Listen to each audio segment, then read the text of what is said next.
Sergio গোরের Bangladesh ভিজিটের পর তিনি ট্রাম্পকে যে রিপোর্টটি পাঠিয়েছেন তাতে ট্রাম্প ভীষণ অসন্তুষ্ট এবং তিনি এটা বলেছেন যে আমি অনেকদিন আগে বলেছিলাম Sheikh Hasina is a legitimate prime minister of Bangladesh. তখন আমি অর্ধেক সুরে বলেছিলাম।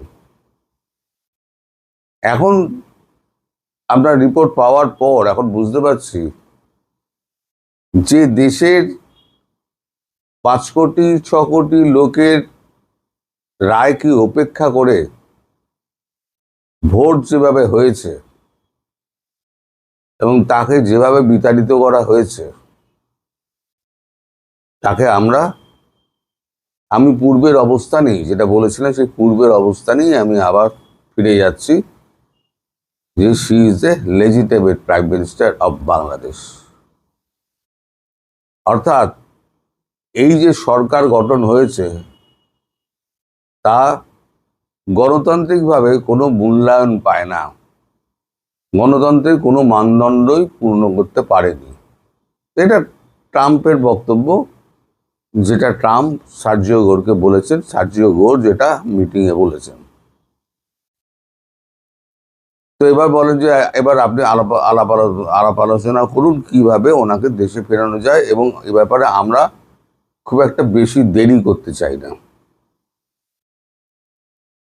আর তারপরে তিনি ঝটপট একেবারে ফোন করে তিনি চলে আসেন এর কাছে, জয়শঙ্করের কাছে। জয়শঙ্করের ঘরে যে মিটিংটা হয়েছে কালকে, সেই মিটিংয়ে ছিলেন অজিত দোভাল এবং পিকে মিশ্রা। পিকে মিশ্রা হচ্ছে প্রিন্সিপাল সেক্রেটারি। প্রিন্সিপাল সেক্রেটারি হচ্ছে ডান হাত, বাঁ হাত বলুন, চোখ বলুন, মস্তিষ্ক বলুন, সব কিছুই হচ্ছে প্রাইম মিনিস্টারের ওই প্রিন্সিপাল সেক্রেটারি। তার হাত ধরেই সমস্ত কিছু কাজকর্ম হয়, ওই চিঠিপত্র লেনদেন থেকে আরম্ভ করে আলাপ আলোচনা সমস্ত কিছু প্রিন্সিপাল সেক্রেটারি। তার নাম হচ্ছে প্রমোদ কুমার মিশ্র, পিকে মিশ্র বলে তাকে ডাকা হয়। এখন মার্কিন যুক্তরাষ্ট্র এখন যা অবস্থা, মার্কিন যুক্তরাষ্ট্র চাইছে যত তাড়াতাড়ি সম্ভব শেখ হাসিনাকে তার বাংলাদেশে ফিরিয়ে দাও, এবং তার জন্য ভারতের সঙ্গে আলোচনা করে তার নিরাপত্তার ব্যবস্থা, সড়ক পথে যাওয়া উনি পছন্দ করছেন না, তাহলে ওতে রিস্ক বেশি। সড়ক পথে না গিয়ে আকাশ পথে যাওয়াটাই সব থেকে সেফ। দরকার হলে আমি প্রধানমন্ত্রী মোদীকে বলবো যে তাকে স্পেশাল সিকিউরিটি জেট দিয়ে, তাকে ফাইটার জেট দিয়ে তাকে পাঠিয়ে দেওয়া। আর যদি না করতে চায় তাহলে পরে আমাদের ওখানে যে সমস্ত অ্যাসেট ফ্যাসেট রয়েছে তারা ব্যবস্থা করবে, যদি বাধা দিতে চায়। ভারতের সঙ্গেও আমাদের কথা হয়েছে প্রধানমন্ত্রীর সঙ্গে এ ব্যাপারে, তখন তারা ওই ব্যাপারটা বললে। এখন এই যে মিটিংটা হলো সেটা সম্পূর্ণ হচ্ছে ট্রাম্পের বক্তব্য নিয়ে, ট্রাম্পের প্রতিক্রিয়া নিয়ে বলা যায়। অর্থাৎ ট্রাম্প যেটা চাইছেন সেটা হচ্ছে শেখ হাসিনাকে যত তাড়াতাড়ি সম্ভব, পারলেই আগস্টেই ঢুকিয়ে দেওয়া। এই যে প্রধানমন্ত্রী হিসেবেই তিনি দেশে ফিরছেন, এই কথাটা কিন্তু আমি বহু আগে বলেছি। তখন আমায় নানান প্রশ্ন করা হয়েছে, নানান রকম উক্তি করা হয়েছে। এখন খোদ মার্কিন প্রেসিডেন্ট তিনিই বলছেন, আমি আর এখন বলছি না। কিন্তু আমি কখনো সাবেক প্রধানমন্ত্রী তাকে বলিনি। উল্টে আমাকে যারা ফোন করে, আমি সাবেক চেয়ারম্যান ছিলাম, অমুক ছিলাম, আমি তাদেরকে বলি যে আপনারা সাবেক বলেন কেন? আপনারা তো সরকারি গণতান্ত্রিকভাবে সরকার নির্বাচিত সরকারের প্রতিনিধি। আপনাদের একটা অশুভ শক্তি উৎখাত করেছে, আপনি কি সংবিধানের বাইরে চলে গেলেন? আপনি নিজেকে সাবেক বলে আপনি কি প্রমাণ করতে চাইছেন? তারাও আর আমার সঙ্গে কথা বাড়াননি, আমার কথা মেনেই নিয়েছেন। এখন যারা কথা বলেন তারা আর সাবেক সাবেক বলে নিজেদের দাবি করেন। এখন আমি যখন কথাগুলো বলি না, তখন কিন্তু আমি কোনো গণৎকার না। আপনারা যদি মনে করেন আমি কোনো গণৎকার, তা নয়। ভারতবর্ষের যে সমস্ত থিঙ্ক ট্যাঙ্ক রয়েছে তাদের সঙ্গে কথা বলা, মিলিটারি ইন্টেলিজেন্সের সঙ্গে কথা বলা, সেন্ট্রাল আইবির সঙ্গে কথা বলা, এবং কূটনৈতিক ব্যক্তিত্ব যারা রয়েছে, যারা পদে রয়েছে, তাদের সঙ্গে যাদের সঙ্গে আলাপ আছে, তাদের সঙ্গে কথা বলে সমস্ত ব্যাপারটাকে বিচার বিশ্লেষণ করে আমার যেটা মনে হয় আমি সেটা বলি।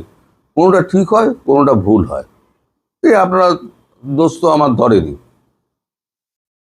এখন আপনারা আমার প্রশ্ন করবেন, আমি জানি এখানে এখন প্রশ্ন করার প্রচুর লোক রয়েছে, আপনি ওখানে ছিলেন নাকি? থাকতে হয় না। আপনার দেশেরও বহু বুদ্ধিমান সাংবাদিক আছেন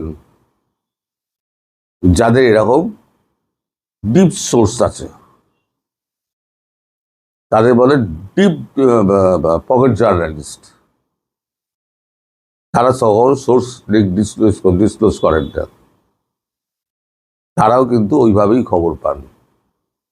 তো এতদিন ধরে আমি যেটা করে এসছি, আমি সেটার ধারাবাহিকতাই বজায় রেখে আমি বিশ্লেষণমূলক আমি কথাবার্তা বলে যেটুকু আমার মনে হয়েছে আমি বলেছি। কতটা মিলেছে, কিছু মেলেনি, যেটা মেলেনি তার জন্য আমাকে প্রচুর কথা শুনতে হয়েছে। দাদা আপনি তো এটা বলেছিলেন, এটা তো হয়নি, ওটা বলেছিলেন, ওটা তো হয়নি। কিন্তু আলটিমেটলি দেখা গেল যে আমি বলেছিলাম ডিসেম্বর, তারপরে বলেছিলাম সেপ্টেম্বর, তারপরে বলেছিলাম সেপ্টেম্বরও হয়তো লাগবে না। এখন দেখুন পরিস্থিতি কোন দিকে যাচ্ছে। অর্থাৎ আগাম আঁচ করা এবং সেটা থেকে একটা ফল বের করা, ওই নিংড়ে একটা রস বের করে সেইটাকে উপস্থাপন করাই হচ্ছে আসল সাংবাদিকতা। হ্যাঁ, সেখানে ভুল হতে পারে, আমারও হিসেবে ভুল হয়, মানুষ, আমার বিচার বিশ্লেষণে ভুল হতে পারে, কিন্তু আলটিমেটলি দেখা যায় যে 70 থেকে 75% মিলে যাচ্ছে। এখন যারা আগে আমার বিরুদ্ধে প্রচার করতেন, সেই প্রচারটা কিন্তু অনেক কমে এসছে।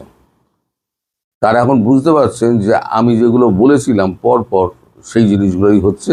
এনসিপির কি অবস্থা হবে, ইউনূসের কি অবস্থা হবে, তারেক রহমানের কি অবস্থা হবে। যেদিনকে তারেক রহমান চীন যাওয়ার কথা ঘোষণা করলেন, সেদিনকেই কিন্তু আমি একটা ভিডিও করেছিলাম যে কুড়ুলে পা মারলেন তারেক। তারপর তো ডাবে গাছে চড়া হ্যান ত্যান, বাসের চারে চড়া হ্যান ত্যান, তা আমি বলেছি। আলটিমেটলি তাই হলো। কথাগুলো আপনারা মিলিয়ে নেবেন পুরোনো ভিডিওর সঙ্গে। এখন ভারত, আমি এবার ফিরে আসি আসল কথায়। ভারত এবং মার্কিন যুক্তরাষ্ট্র তারা কি ভাবছে?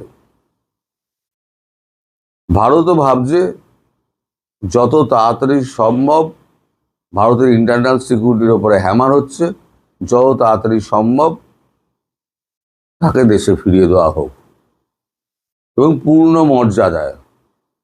এই পূর্ণ মর্যাদাটা প্রতিষ্ঠিত করতে গেলে তার দরকার হচ্ছে মার্কিন যুক্তরাষ্ট্রের সাহায্য, প্রত্যক্ষ সাহায্য। সার্জিও গোর বলেছেন এই প্রত্যক্ষ সাহায্য এবং পরোক্ষ সাহায্য সম্পূর্ণ আমরা করব।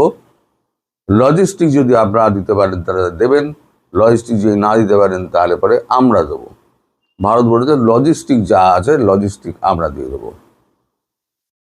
ধরুন প্লেন দেওয়া, ফাইটার জেট দিয়ে তাকে পৌঁছে দেওয়া, তার আগে 3 দিন ধরে চক্কর কাটানো বাংলাদেশের আকাশে সমস্ত ফাইটার জেটগুলোকে, একটা ত্রাসের আবহাওয়া সৃষ্টি করে দিয়ে তাকে ঢুকিয়ে দাও।